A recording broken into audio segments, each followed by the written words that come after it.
podcast, radio and stuff.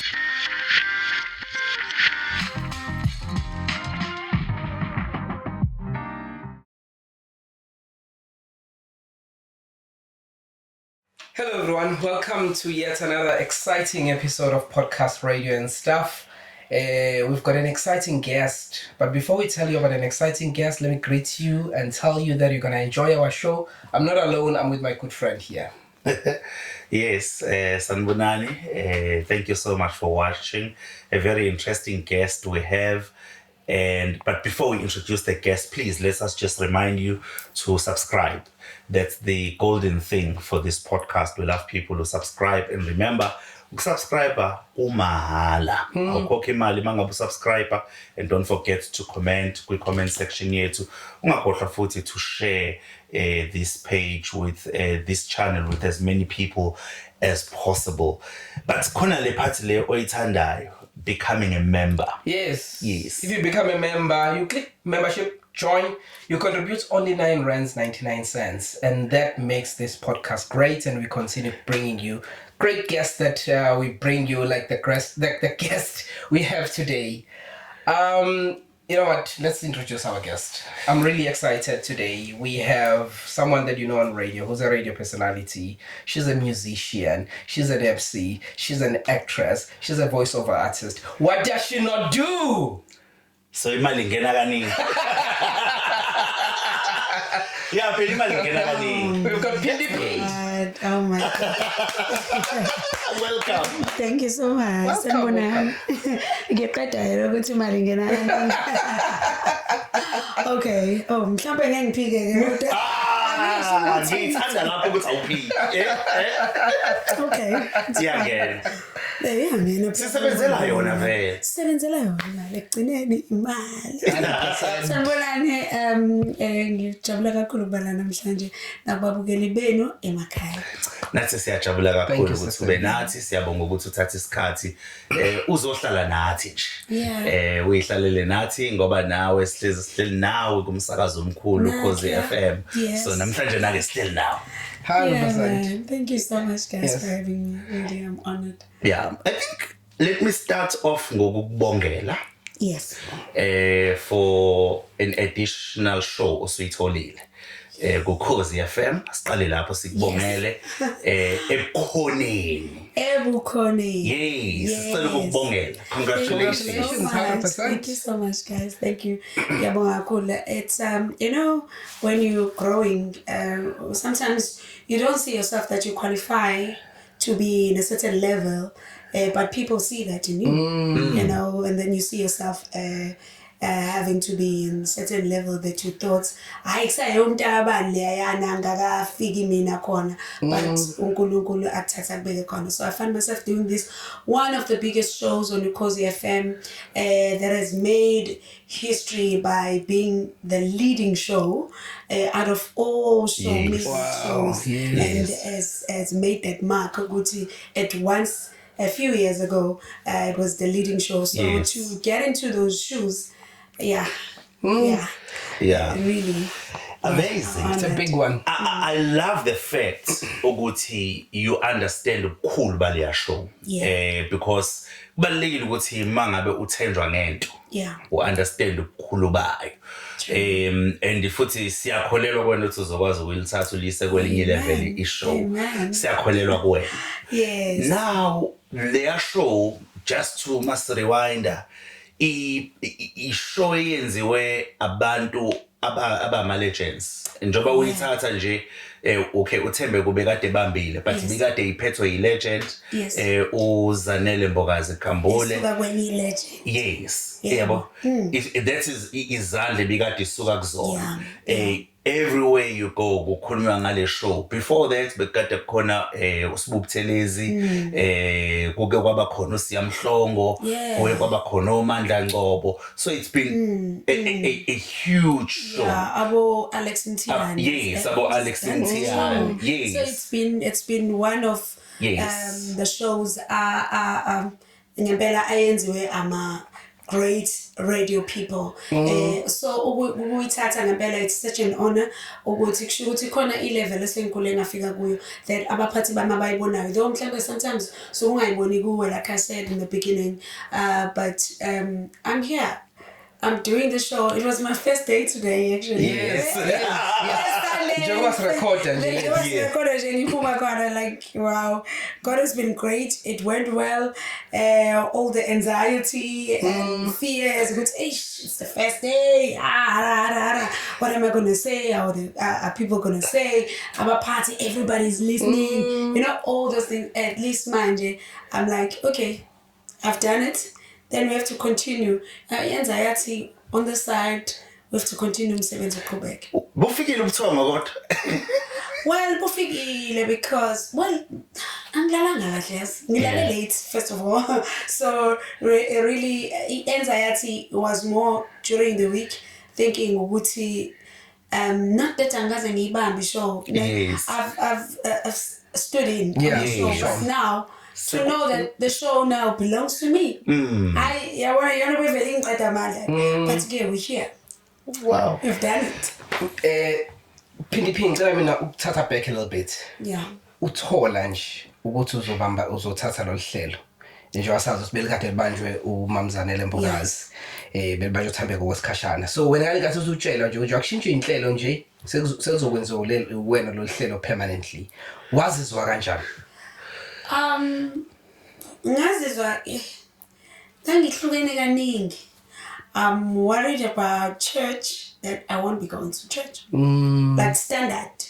Every Sunday I'm there.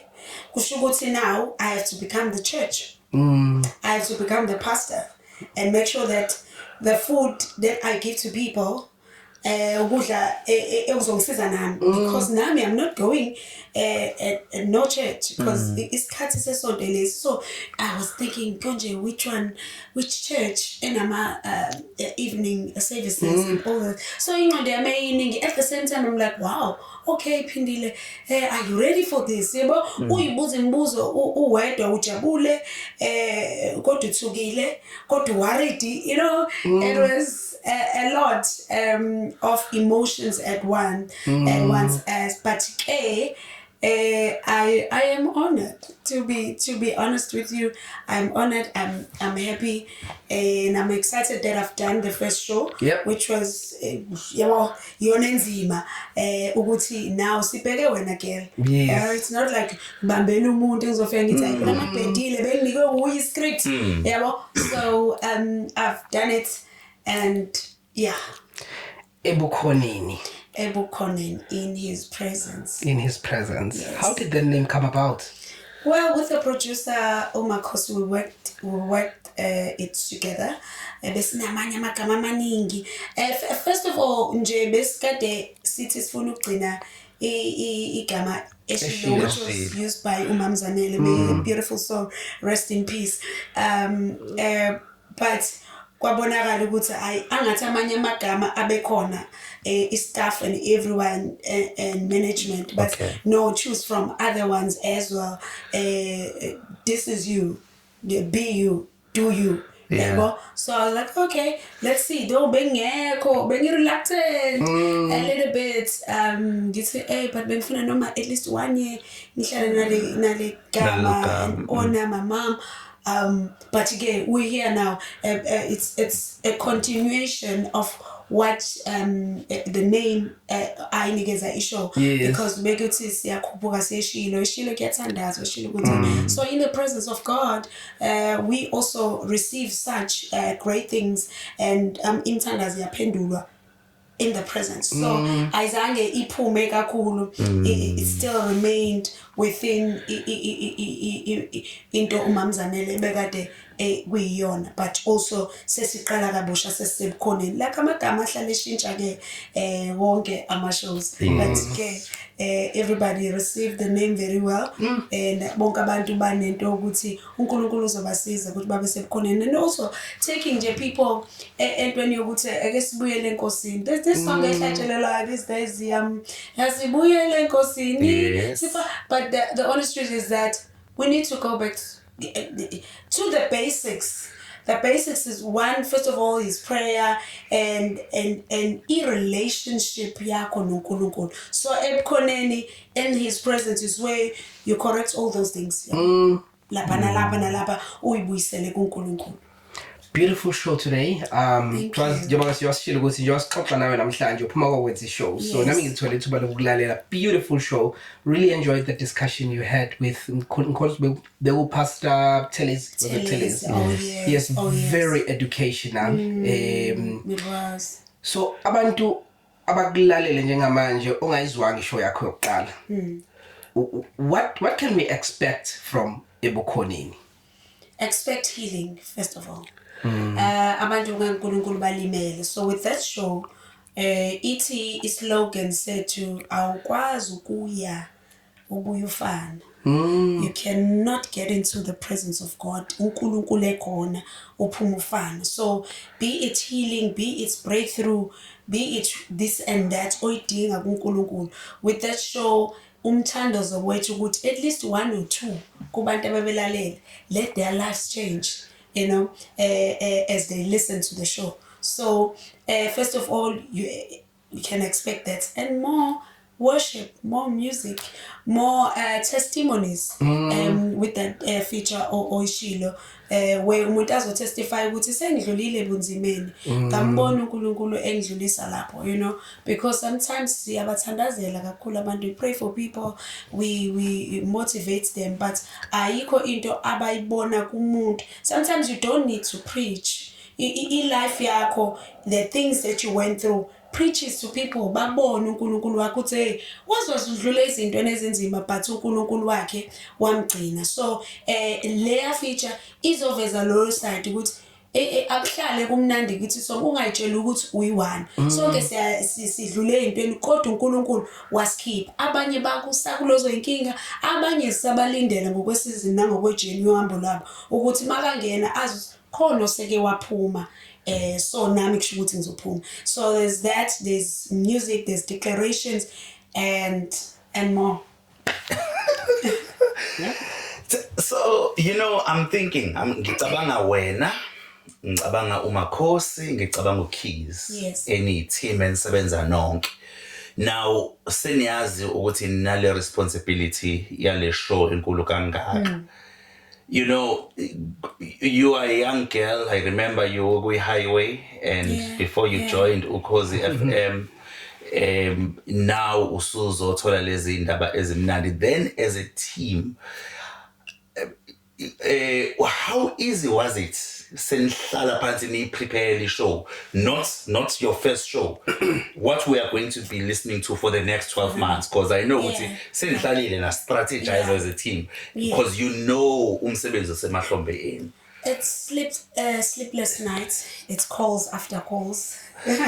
When you think of something, you call me. Girl, it's ebusuku manje fanele ngilale. No, because if manje le idea, let me call you now. So me and Makhosi, we've been talking a lot, and also with the help of Utembega, she's even in our group because vele we are not part of our religion.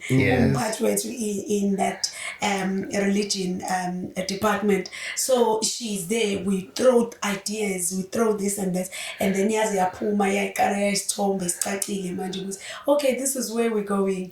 Okay, each Sunday this is how we're going to be going, this is what we're going to be doing. Kanjalo but nje everybody was coming with the idea, siphonse phansi ibukwe, is it feasible? Ayingeke isifake enkingeni, angeke izigcine maybe yabo igcine idivert ayishona kwenye indawo. So all those things, loso strain ne stress sokuthi lena siyayifuna but angathi ayihlangani kahle yabo. It's I prepare ubone ukuthi mawungasuhlala phansi ubuzwe ngale feature, ubuzwe ngalento ofuna ukuyenza, uzoba nazo nezimpendulo. So it's been a lot of preparation, but also ke sekwenzekile at least umthwalo manje usuqala ubalula. Ulibo lokuqala, which is your daily weekdays show.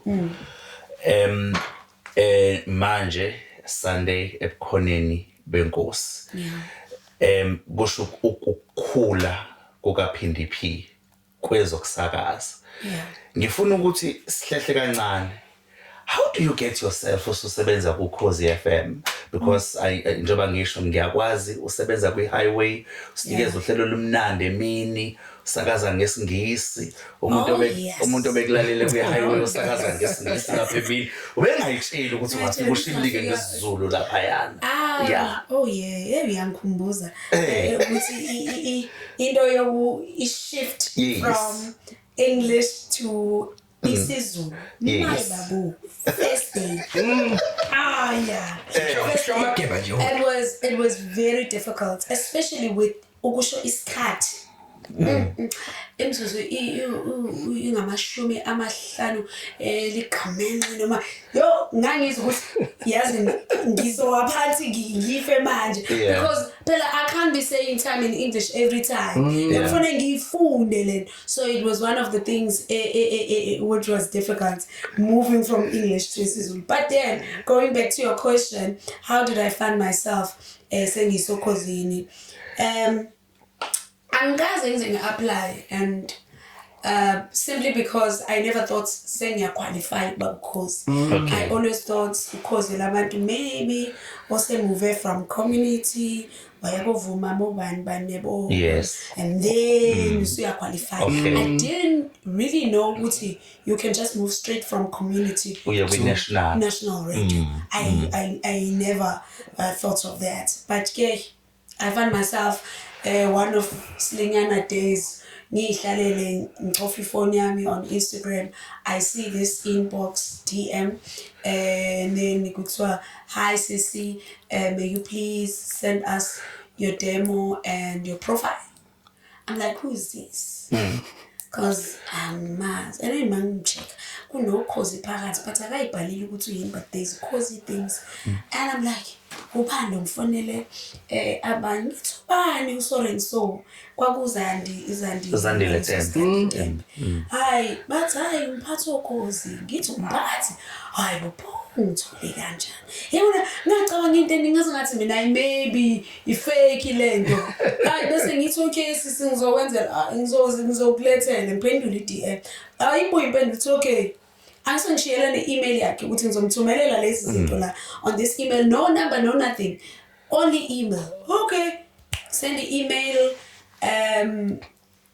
this evening. Okay. Because I saw the message in the morning. All right. I think I sent then I saw, and then during the day ngatatazela ngifuna ukwenza i-demo. Ngizokwenza kanjani because I couldn't even take i-demo from my radio station because it's English. And I'm thinking to myself, I'm going to a Zulu radio station, so I need that. And then ngathola ulwazi omunye ubhuti lapha onestudio ulwazi ngangena ngenzise manje ngiyaphuthuma hlanganisa lento ngiyenze angithumelele and then I sent it.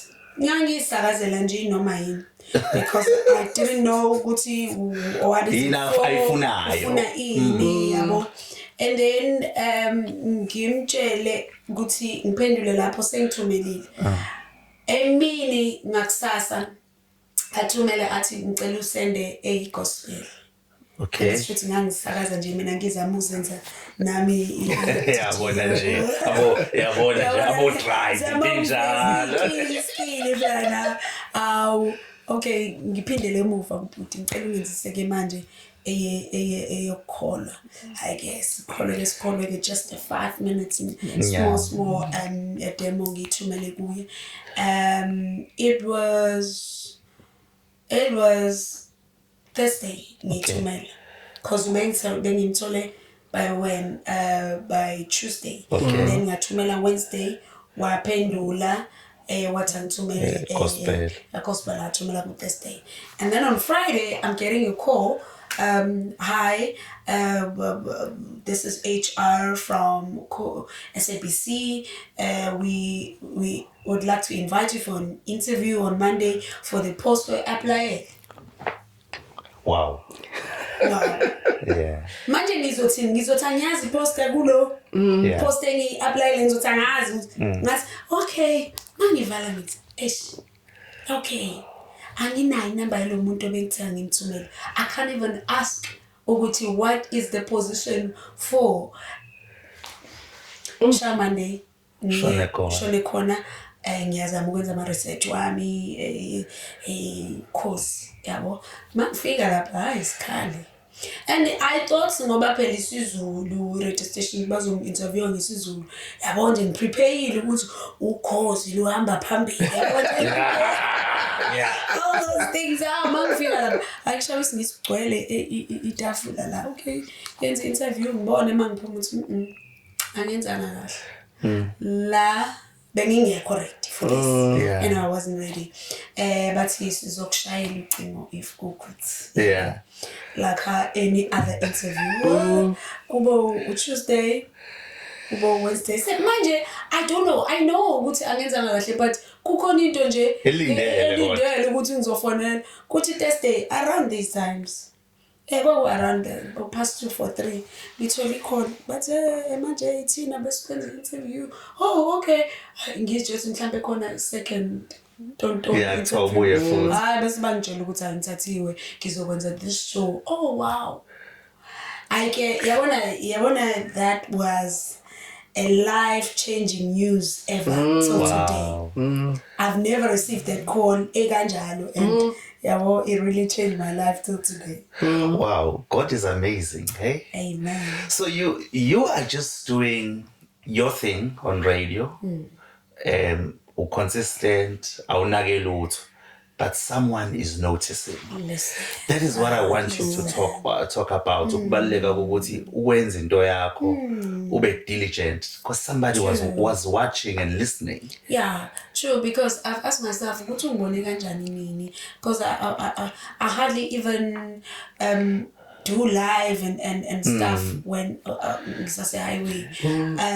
But shukuthi the little things that I've posted in conversations radio somebody was watching so I always encourage people ukuthi post your work. Never get tired. It may have 2 likes because it's not like ngangithola ama likes 1000 as afike like yazandile no, it was just few likes but yena wabona because umuntu wohambo lwakho esefike uyobona nje ivele kuyena yedwa lo post. So we keep posting because we don't know ukuthi ubani ozothanda umsebenzi wethu, even nendlela esiyiphatha ngayo on social network, indlela okuphendula ngayo abantu, because even now nje kule minyaka sokuthi maya ku interview bathi usicela ama handles akho bayocheck ukuthi wenzani, ukhuluma nobani wenzani. So it's really important. Yangiprovela mina ukuthi ngangazana uzande ngazi ngihlangane naye but wabuka umsebenzi wami on social networks. Wawuthanda namhlanje ngizokhozini. And you spent time in community radio. I believe ukuthi ube kwi highway. Mina ngikwazi kwi highway, but I believe ukuthi even before highway you were on Imbokodo, but you can confirm that. Yes, I was on Imbokodo. You were on Imbokodo. So on highway you wenze only ama English show because mina ngikwazi kwi English side yakho. Yes, shame. And I bengisebenze mina when I started ngangenza Saturday 3 to 6. Okay. Then I moved to 12 to 3. Yeah. Emini, and then ngihambe sengenza breakfast 6 to 9. So all of them 6 to 6 Emini is English. 6 to 6 ebusuku is yeah. Okay. Your experience wayithola because sesingenele khosini, but experience wayithola kwi community radio both Imbokodo ne highway yakusiza kanjani mawusufike okhosini FM? Yeah, well I don't really think ukuthi ungayoqala uyofunda ufunde endaweni ezinkulu noma ama radio stations amakhulu if uku-radio khona la kufanele utrain khona. So ukuba ku community radio akuyona into ongayibukela phansi because ila uqeqeshwa khona. If ungayibamba ngalapho ngeke uzufike la noma ungafika ngeke uzulast because khona izinto ozobe sowuzeqile wona stage ozobe useqile efanele usithole lapha ku community radio. So sometimes umuntu uyayibukele phansi msasa ku community radio hayibo umbila sutshala sofaka emhlabathini kusakuleso stage sesemhlabathini angeke sudle umbila singawuqalanga lapha so kusho ukuthi angeke ufike la ungaqalanga lapho ungacabanga ukuthi kuzoba lula nakhona lapho kuma community radios kunama challenges wakho but siyawadinga. We can never be here engekho community radio. So I was trained a lot, patience, nokufunda nje ukuzenzela umsebenzi wakho independently, so because njengamanje ngafika ngempela ngafaka ku-show engena produce ulimi akho produce yonke into uyazenzela. Yonke into ngiyazenzela. So if bekuthiwe ke ngiqale ngitotoswa ngino producer ngingakwazi ukuyiproducera, how was I going to survive? Yeah. So there's a lot of work. Community radios and managers and abasakazi bonza, and I applaud them for training us. Cause akekho by few abakhona lapha abangaqalanga in some way kuma community radios. Yes. So really you need that, and you need it. Yeah. Now, ngoba sesingenele Ukhosini, how has your stay been? I mean, ukusebenzela Ukhozi uyiphupho la wonke umuntu ofisa ukuba umsakazi. Noma kuthiwa awusakazi ngesizulu usakaza ngesingisi, kodwa you know ukuthi Ukhozi luhamba phambili. I mean, it's the biggest radio station in I mean the radio station in South Africa. So ukusebenzela Ukhozi, how has it been for you? Ngena until now, how has your stay been? It's such a big platform, like you say.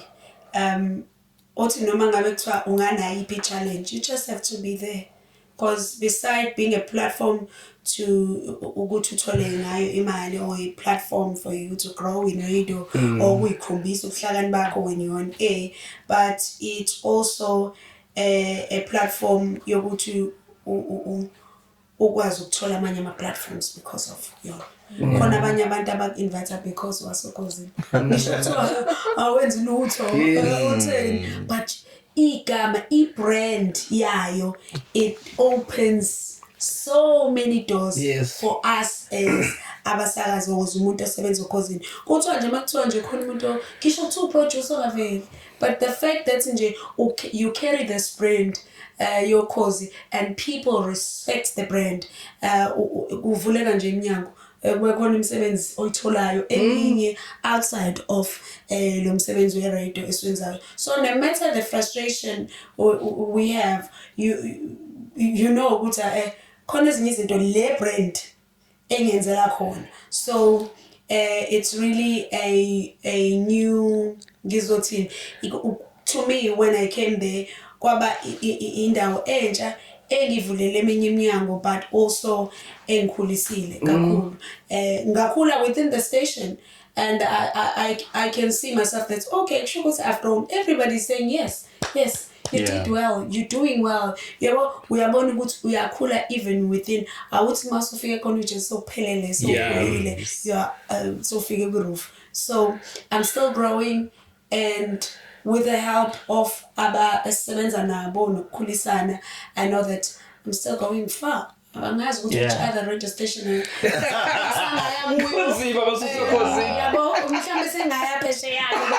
don't know, but then there's growth. There's growth. Growth. In fact, you are speaking about amathuba or avulelekayo mangabe usebenza kwi platform enkulu njengokhozi. From the time we highway ngiyakwazi as a musician, which is another good thing about you, but you are multi-talented. I remember ngangi sasiku launchwa kuvulwa ama nominations for ama SABC Crown Gospel Music Awards. At that time siqoke sibahle simhlophe.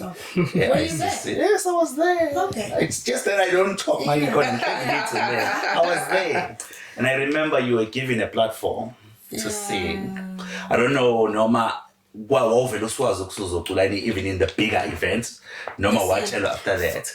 But then in the bigger events, that is when you killed it. I was there in the bigger events as well. Utulingo meti yebo bagit. Was there around a stage. And I think ukuthi, musically speaking, ngoba you taking over a show ebiyenziwa uMamzanele Mbokazi, she played a huge role in exploding you. Yeah, let me allow you to comment now. A huge role.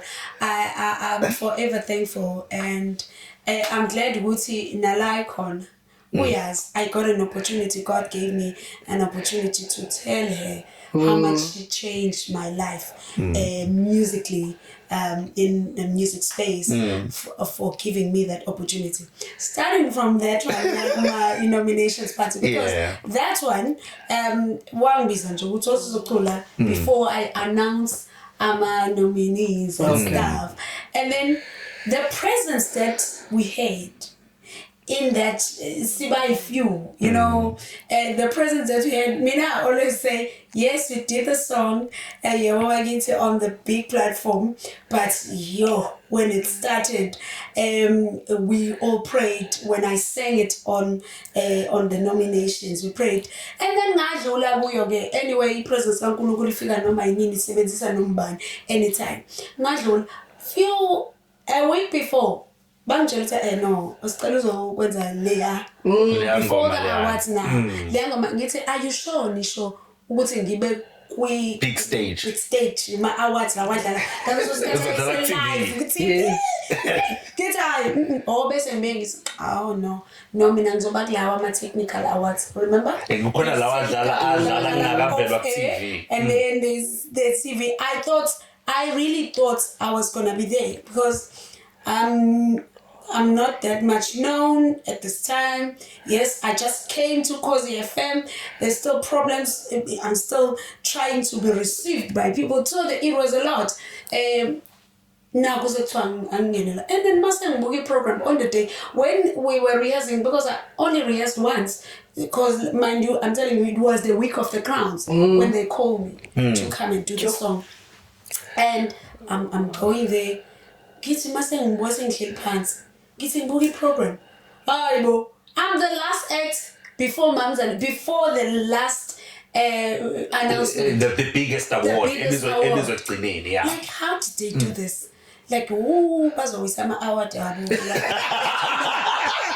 can't be me every time bampere no Snez wa 2019 idols ula and ngaze ngayocela ngemuva ngathi guys ibukeni kahle lento akube umini oqalayo bese gcina uSnez yabo because mase velile uSnez basajabulela abantu bazothi why kodwa nisibhora kwathiwa nje simise kanje ngishake the first step ngiyibeka kuma steps lapha I was like God carry me ngoba njengamanje ivoice ehambile. I think it was stress as well.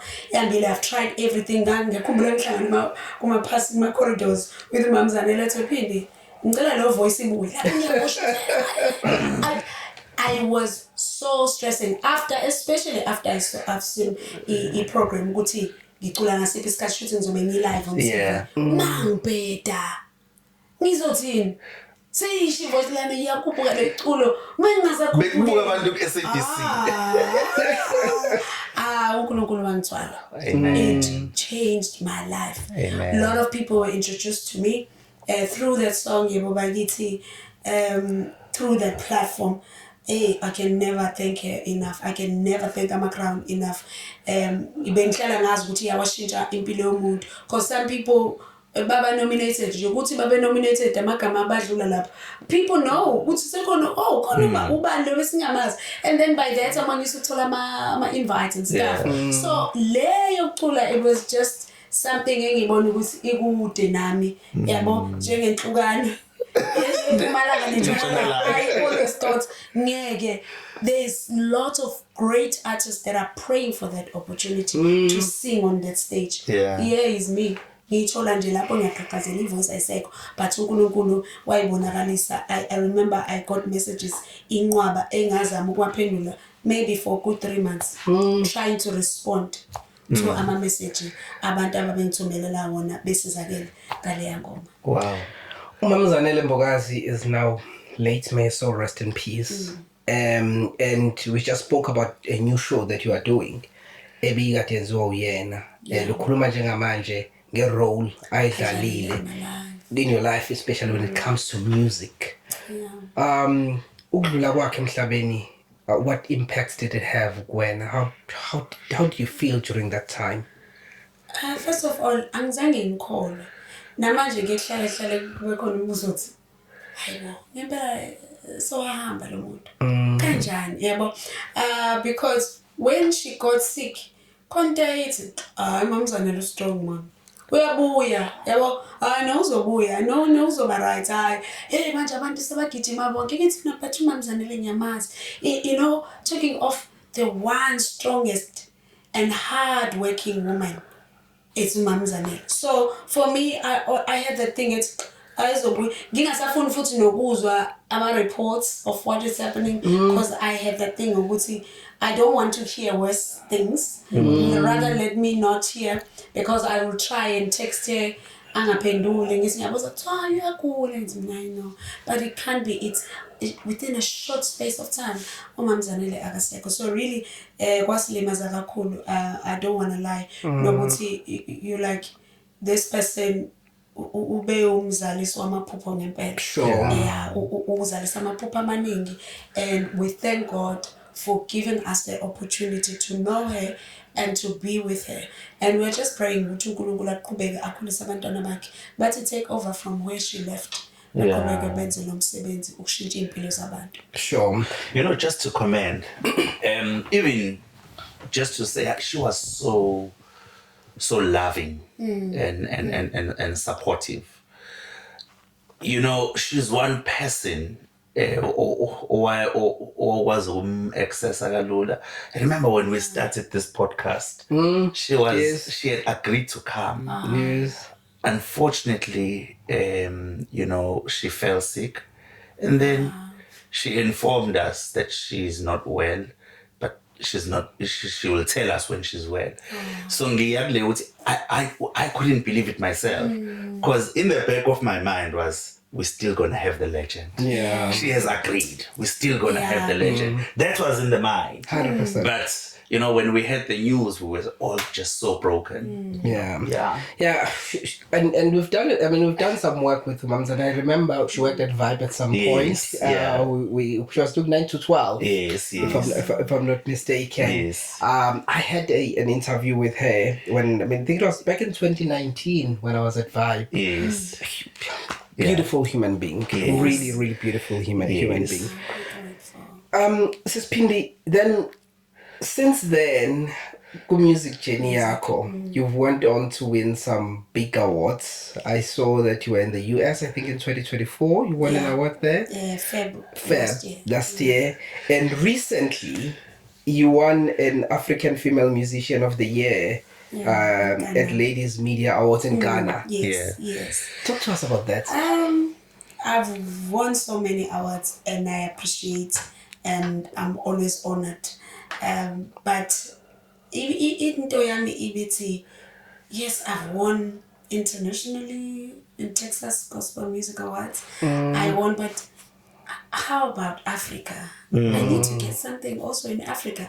Here I go to Malay, okay, in South Africa I've got awards, Best Contemporary, Best Female, on Gospel Crown Awards, Best Show for Ulibo Lokala, you know, and Mpumalanga Awards. I'm like, okay, let's get into Africa now. Other, other countries within Africa. So last year I got Nigeria Award. I went to Nigeria. I got an award there as female even there. And then this year, I never thought I would win this award because it was the second time being nominated. Okay. Last year, I never won. This year, bang nominated won. And then this thing of asking people to vote, it's not easy. So, planning for daily. And it's not like SMS, because mind you, it's not within South Africa. So they have to get into the website. They want to get for abantu balaleli bethu ogogo kusanzima ukuthi bangakwazi ukufinyelela lapho so kufanele wenze sure ukuthi uyacela every time I'm live, let's do it together guys. This is how you go about it. How you go about it, and then bavota. So we came back with it. Wow, congratulations. Beautiful. Were you there, Normal? No, I wasn't there. Ngisalinde umamu Deli Oh, yes, Oh, Tele Malinga. Malinga, Yes. because she was there live. So when I was watching online, and she said she's gonna come back, which I think she's coming back today. Then I'm gonna get it and take pics and post for Everyone the see, public. including us. We are looking forward to that one. Now, because we have touched on your music, I know that you, we want to make sure we do justice. You are working on a big event, on your own event. Yeah. Can you tell us about that event? Grace Notes is the name of the live recording. So it's a live It's recording. a live recording. It's Nice. coming on the 30th of May at Devon Playhouse. When I first recorded, I recorded in studio the first EP, which was 2018. Okay. Then 2020, I released the full album, which was also done in studio. And then 2023, I did the live recording, small. You know, 2022 actually, because I released 2023, first releasing the single from that live recording, a small one. So it was just few people that I said, okay, 60 people max. Slanganeni. Eslanganeni and have a live recording in a very small space. So this is the first time actually I'm doing something open to the public. I'm nervous. I'm stressing. Masishi voice. Not even my friends. Yes. Only way I can maybe fix it easily. So it's happening on the 30th of May at Devon Playhouse. I urge and ask for people to buy tickets. It's gonna be nice. You know, I've been rehearsing this past week. This week we've been having rehearsals. The songs are very nice. Expect fire, expect healing as you worship, expect everything. When you come to a gospel concert, it's gonna be there. I'm not gonna be alone. I don't know. No, I must not say that. You can just When we get closer to the day, we will start announcing the guests, the featured guests. Because obviously we still need to confirm things with them. with them and I understand. But yes. already we have started working music out. One thing I'll tell you is that it's people that you never expected. I can feature with them. Okay. Wow. All right. So are you also a composer? Yes. So you write your own music. I write my own music, but also the other people, my friends, other writers, they send me songs, which is good. Give it a color because sometimes Yeah. But it's open. I've received songs and we're still working them out. Everybody get your ticket at work tickets at Boxer stores and normal we go Pick and Pay. Get into the money market, ask for PDP Live or Grace Notes and buy your own ticket. My ticket. I got a 200 trains, Okay. 300, 350 and 400. So now they're selling about 350 and 400 trains. Okay. We're looking forward to it. Should be exciting. Yeah. Cool. Just going back a little bit to maybe not going back. I'm looking at what you do, Sis Pindi. You are a radio presenter. Yeah. You are a musician. You are an actress. MC, voiceover artist. So there are a lot of things that you do in the entertainment industry. Yeah. How did you decide that you will be in the entertainment industry? I never decided. It's just for myself. Yeah. I'm telling you. So what did you want to do when you were in I school? wanted to be a nurse or a doctor. Wow. I tried ukwenza izifundo zobunesi ngaphelele endleleni because ngalimala at that time, so ngahlala isikhathi eside and then bangitshela ukuthi inyawo isihlalo senesi inyawo zazo. So ngabona ngoba ngangilimele kakhulu, I was in a car accident. Since this ubona ke nginale scar on my face. So kwathiwa nje isihlalo senurse inyawo zakhe ngabona angeke ngisakwazi ukuma because ngangilimele kakhulu at that time. So ngadropa yonke lo course ngangithi ngiyayenza ngase ngizenzele public relations. Nakhona ngiyenza nje I didn't even have understanding ukuthi iyini. Until ke vele music, it was something that I've loved ebesiyenza ekhaya sibancane. I got an opportunity sengiya ukuthi ngingena kanjani kuzo zonke lezi zinto. How did I find myself in all these talents and stuff? Ngingena ngokuthi ubaba uJerry Boy had stage play wayefuna abantu abazocula and dance. I couldn't dance, I couldn't act, but I could sing. Okay. So ngangena ke ngenza my auditions, ngangena, and then when you sing at the stage plays bazovuma bazotshela abaziyo who are legends in that you don't just sing, you act. Okay. What you sing about. Ilendo ishoyo ocula ngayo, you should show emzimbeni if you said, you are said, you know. So I was trained to do all those things. Sagcina ke manje sesikwi acting but singing, you know. Then quite develop uthanda how I can act because phela wawungavela ucule nje uma wona uzongena, there is a role oyenzayo while you are singing on stage. It could be a musical yes, a musical show, stage play. Oh, okay. Ngasola ke sengitrainekile on the acting as well. But the main thing was music. So everything that I do, it started with music, because even getting into radio, I met with the guy owenza radio bathi uJimmy Makubane somewhere ngangibheka uSifiso Ncwane way back then ecula nenye group angiyazi yaphelela phela babe u2 babe u3 bayicula nabo uJimmy at that time. So I met him, and then among follow on what Facebook, I saw ukuthi wenza radio as well. I'm like, hey, kingathanda ukubona studio. Like really, I wanted to see radio because we always had that thing masakhula ukuthi hey ngabe abantu abaseredini kanjani. Remember they have a radio yakudala mawuyivula ubone lezi zinto ezincane uthi abawona abantu la. So it was like that ngamcela, and then wavuma ngeza the second day. Cabanga usebenza usuku 12 to 3. Ngivuka ngisasebenza lapho ngisebenzela enye IT company full time, but ngiqale lapha mangisuka sengisuka ngiyasemsebenzini ngingalali because I loved it and people bangithanda ke ngibheda lapho ngangazi ukuthi ngangithini. Yes, sometimes I wish I can get the recording of my famila ngibheda ngithini. I remember wathi please take us to the break.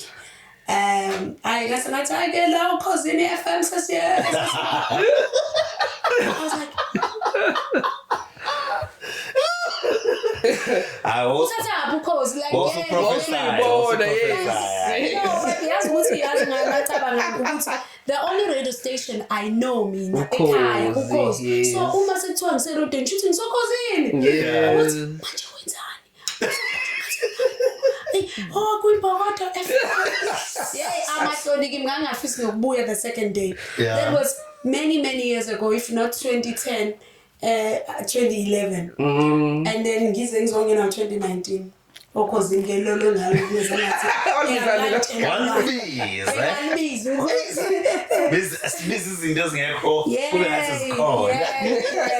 so everything I do, be it acting and radio, it can so music. So and I'm glad I'm on radio and I'm doing also music in radio. So kahle ngenza into engiyithandayo ngiyakhokhelelwa. Ngiyahola. Abanye baphuma abafundi. Ngempela it's an honor ukuthi uNkulunkulu akwenza ukuthi ngempela malithi iBhayibheli ngegift yakho siyakubeka phambi kwamakhosi udle ngaso. Yabo. So I am there. I'm at that space. Monthly ngiyahola. Ngikwazi ukwenza izinto ekhaya, ngikwazi ukuzenzela izinto zami ngegift uNkulunkulu anginikeze yona. So let's keep on nurturing our gift you never know mhla usuku lakho lifika lokuthi iqale igift yakho ikhule ikusebenzele nasephaketheni. Wow. When you are on air, Sispindi P, sesiyarepha nje. Yes. Every time you open your mouth, it's like there's something umuntu ayifundayo. It's usuke usakaza. Kodwa ngathi kuno, not necessarily that you're preaching, but there's a lesson. Inspiration. Yes. Yeah, inspiration. Angikwazi ukuchaza. Bengilalele this morning and I'm listening to you, I'm thinking to myself, every time she opens her mouth, there's a lesson. Ngiyaqhuquzeleka, ngiyafunda, khona okusha engikufundayo. Where does that come from? I don't know. Are you aware of Is that? it prep? You know? I think ezinye izinto ziyayiqhamukela as you get deep and deeper and deeper ekukhuleni on whichever thing you do.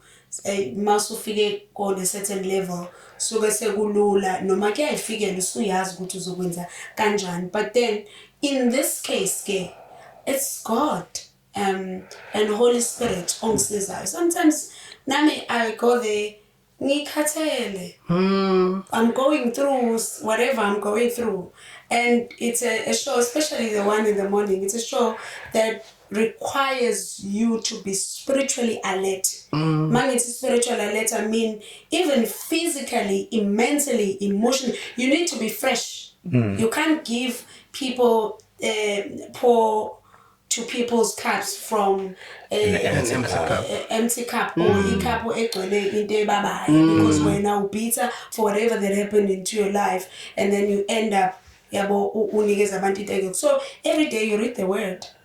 Every morning I pray before I go. I make sure that Holy Spirit help me again today, each and every day. And 2:15 a.m. in the morning. See, this a.m. in the morning. I used to say, a.m. in the morning. Every morning I pray. Yeah. I cannot do that show, the strength is or any show, especially le ekwenye gospel, because khona abantu abalimele ngempela abadinga impiliso okumoya ongcwele ukugcwalisa ngezinto ezizidingo zabo ukugcwaliswa kubo. So I only rely on Holy Spirit and in God. Otherwise ngokwe strength sami namshemi ngiyagoa.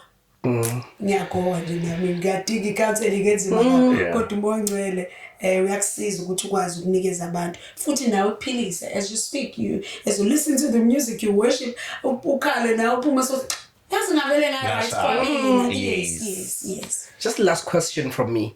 Working for a radio station like Ukhozi, which is a big radio station with over 7 million at the moment listeners. So imbono mningi. Abantu abayinganxanye bengamanzi. True.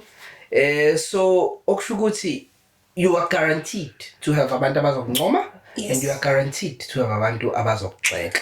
True. Kulula ukudila nabakuncomayo. Udila kanjani nalabo abakugxekayo?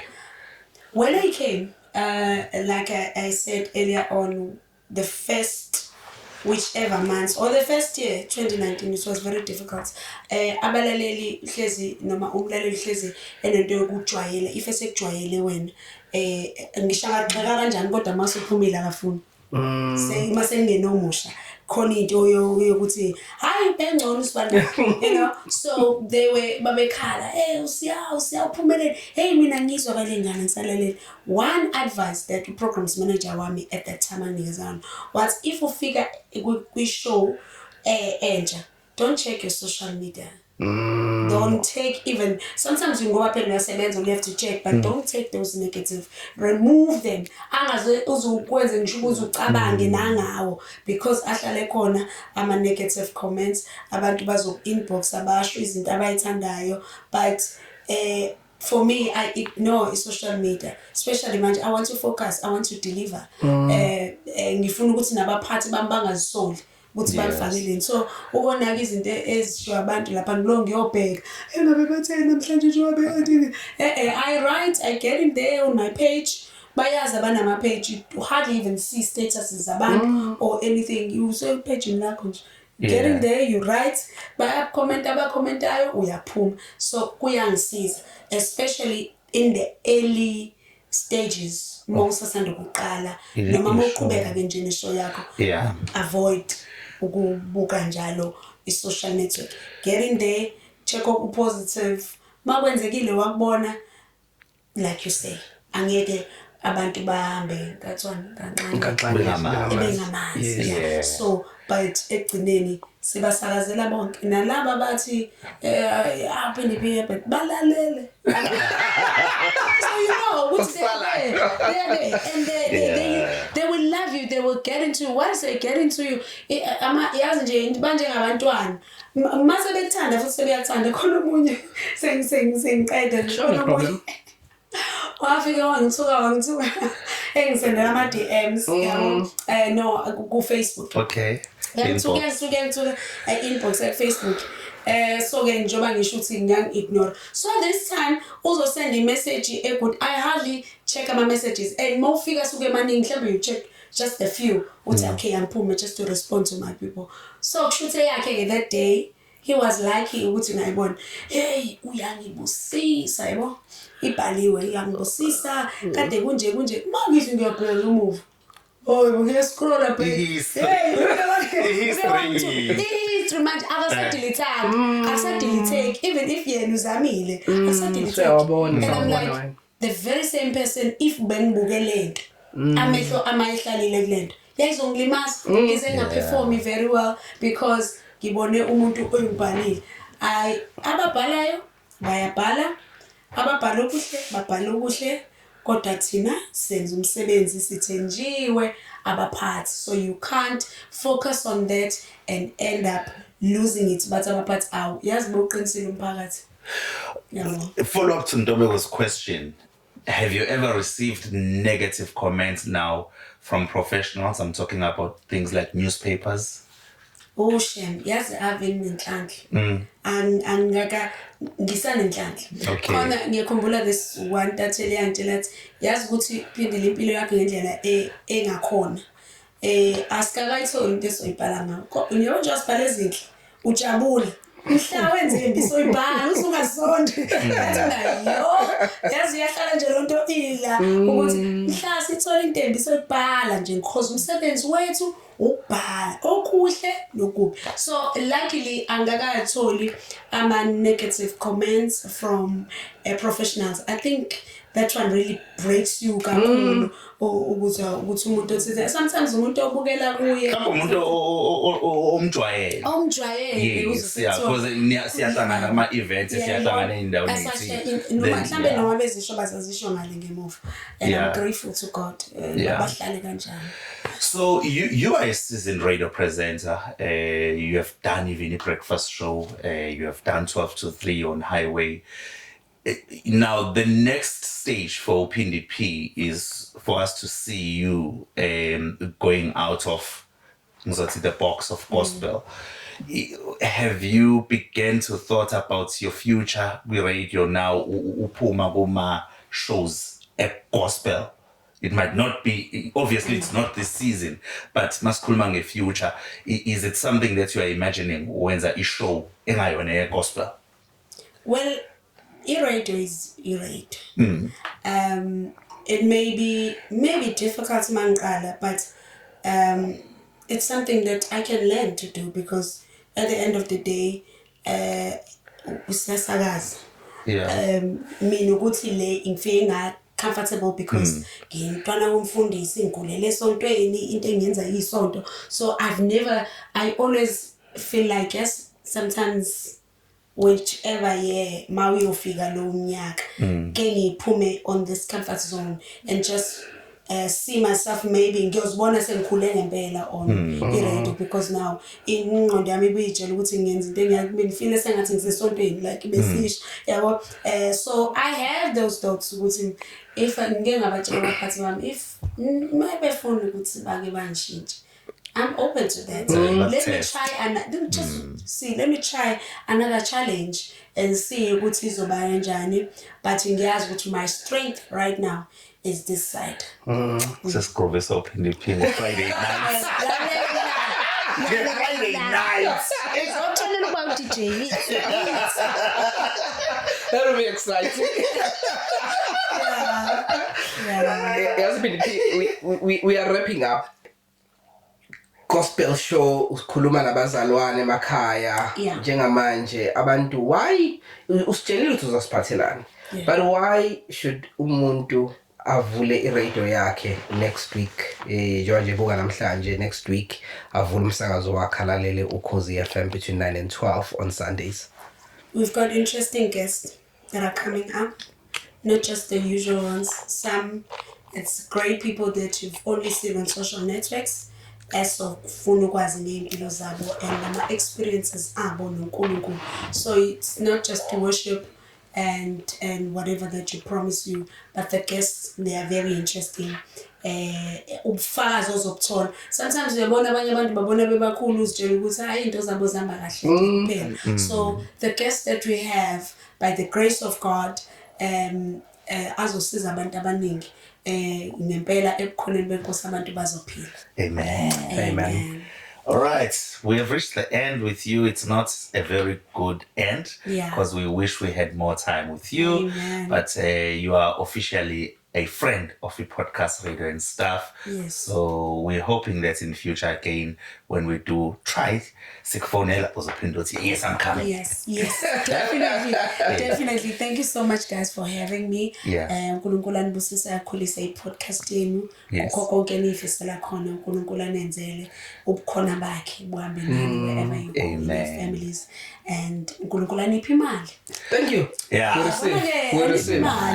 Because all of these things is busy money in isikhathi sabantu. So really I pray for money. Otherwise you can catch me on all digital platforms as Uphindi P, and expect new music that is coming. There's a song that I posted recently. I was just writing the song, then I posted it. It is, so I am not giving up. I'm sticking around to see what God does. I'm waiting on God to make things right. I'm counting on Him. So it's coming out very soon. It's coming out very soon, just before the live recording, so that by the date of May at Devon Playhouse live recording, everybody sings and declares, "Guti, we won't give up, never give up. Keep on waiting on God." It's not easy, ukulinda uNkulunkulu, but uNkulunkulu yakupha amandla ukulinda.